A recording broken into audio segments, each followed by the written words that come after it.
All right, let's do it one more time. I keep forgetting stuff. My name's Joseph Yamine, and I'm the guy who created MagFest, the music and gaming festival. Though I'm not the guy who made it huge and successful. That credit goes to a bunch of wonderful people that I'll forever be indebted to.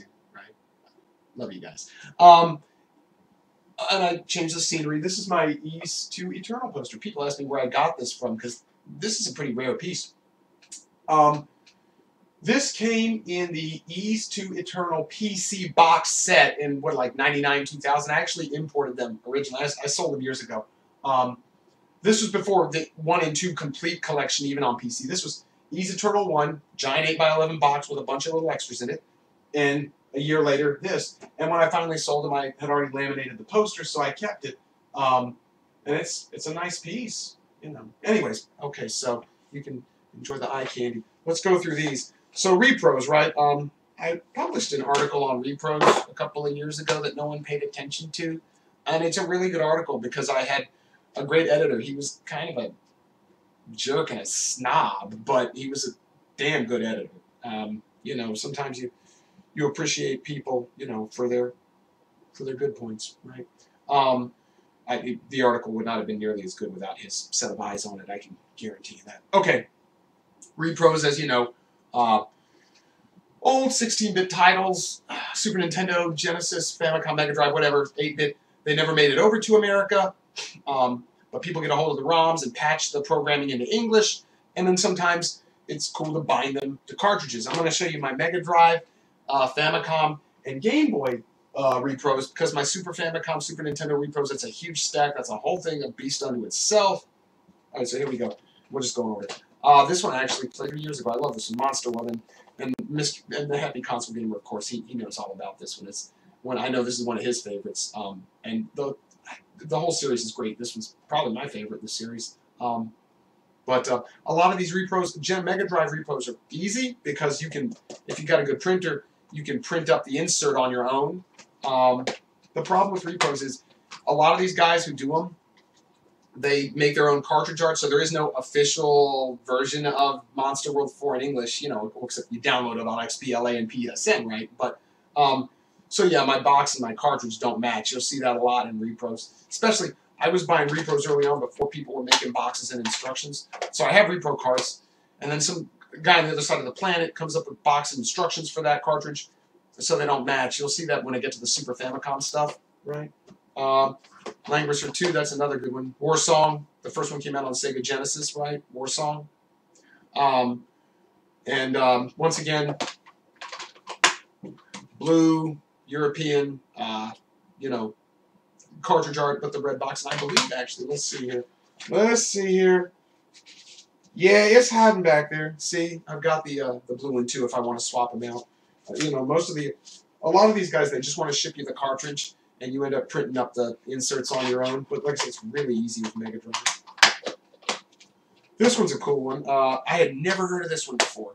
The Legend of the Magic Warrior. It plays a little bit like Breath of Fire so far, but it's a bit more streamlined and simplified. Fun game.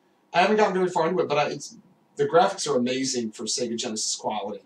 All in English. If you couldn't guess, I play a lot of RPGs. Well, but this is one I definitely want to. I got to figure out do with that glare, don't I? But this is definitely one you want to check out. Most repro sites can do this one. The guys who made it, they were going to do their own like Super Fighter team where they just printed up a bunch of copies. Instead, they went to various repro places online and said, "Hey, put our ROM on your website."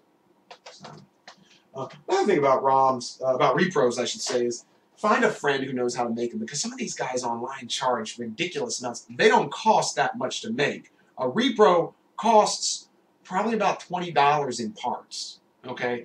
The problem is they're not made on an assembly line. It's, you know, a guy with a soldering iron, and so it takes a couple of hours to make one cartridge, and that's where they justify the point. But I don't want to pay $80 for, you know, or $60 for, you know, I didn't like paying $60 to $80 for a game in the 90s, right? Koei games, remember?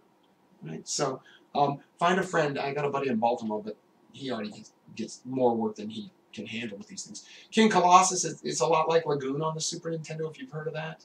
It's another fun one.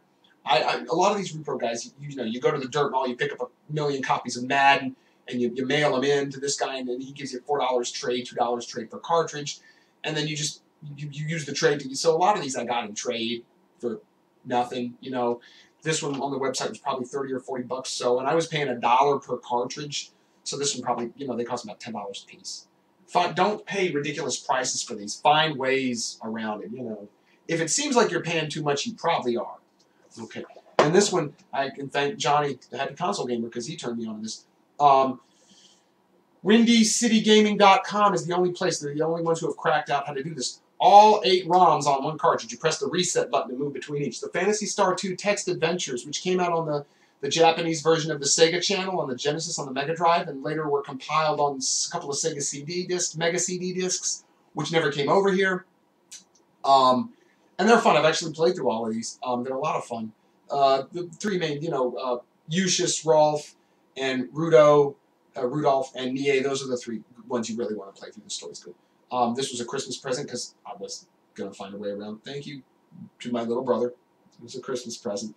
But great cover. That's the great cover art too, isn't it? Anyways, and these guys found a way to convert Game Gear games on the Sega Master System. And I asked them, well, why haven't you done that with Shining Force Final Conflict or Phantasy Star Gaiden or whatever? Oh, we're working on it. Work faster. Right? All right, so a couple. These are my. I don't have a lot of repros for Famicom or Game Boy. I just have a couple. I have some friends who have tons. I mean, I had about 40 or 50 Nintendo games. I love the NES, but I was just, yeah, I mean, I had an NES. I got it in 87, something like that, but I was just always a Super Nintendo person. Just, I don't know. But here's a few. So this one I have yet to find. Uncle Tusk, UncleTusk.com, Vic, or Vince. He was going to work on it for me, but he never, business card, but he never got it around to it, so all I had was the cartridge. Destiny of an Emperor 2 for NES. We never got the second one in English. It was Capcom series. You know, it's the Sankotra, you know, the Romance of the Three Kingdoms, done as an 8-bit RPG, right? I got this little map that came with it, or this little poster, I should say. It's kind of cool. I think this came off of the Uncle Tusk website, right? So, yeah. And this is one of my few NES games that I've never actually finished. You know, pile of shame, right? That's what you call that huge stack of like 100 games that you paid good money for that you never got around to playing, right? This one's really cool. This one came together piecemeal, bit by bit. Earthbound. If you find a good quality Earthbound Zero, Mother Zero, you know, Mother, the original Mother. This one's a pain to take out of the box. I got the box off of the Uncle Tusk website from Vince. I got the instruction booklet from a website, I think it was called the NES Dump. You have to piecemeal these things. The poster, I had an original Famicom copy. The poster I made myself, so if somebody's selling a complete Earthbound and the poster is still in Japanese, they got it from me. I'm the guy who helped make this poster for all the repro people out there. That's my one contribution to the repro community. But it's a complete Earthbound with poster, full color instruction booklet, right? I really got to work on that glare, don't I? And the cartridge. So, in the box. Yeah. The cartridge I got from GameReproductions.com. He's a nice fella, but he's you know, he's a huge Dragon Quest fan. You know, Dragon Quest 4 is my favorite, you know. But you order 10 games from him, and half of them don't work when they show up, and you mail them back to him, and you've got to pay postage to mail them back. He fixes them for free. You get those 5 back. 2 of them still don't work. And the guy's overworked, underpaid, I don't know. You know, but he gives really good trade value, though. That's why I went through him. And this one, Mother 3 in English. I couldn't resist, right? There's the box. The box came with the cartridge, complete in English, works fine, and it comes with a warranty. If something happens to it, they'll fix it. The instruction booklet, once again, I believe I got off of the Uncle Tusk website, right? Found a good page for you. Full color, right? Yeah, I mean, you know. And Uncle Tusk was running a special, like if you order 5 boxes or 5 booklets at once, you get one free. So it's, you know, buy 4, get 1 free or whatever. And yes, I do have a big box Super Nintendo Earthbound with the strategy guide that I've had since the day it came out. The strategy guide's a rag. I mean, it's in horrible shape. But it's my copy that I've had since launch day. I'm happy for it. I also have a stuffed Mr. Saturn, but I'll show you that later.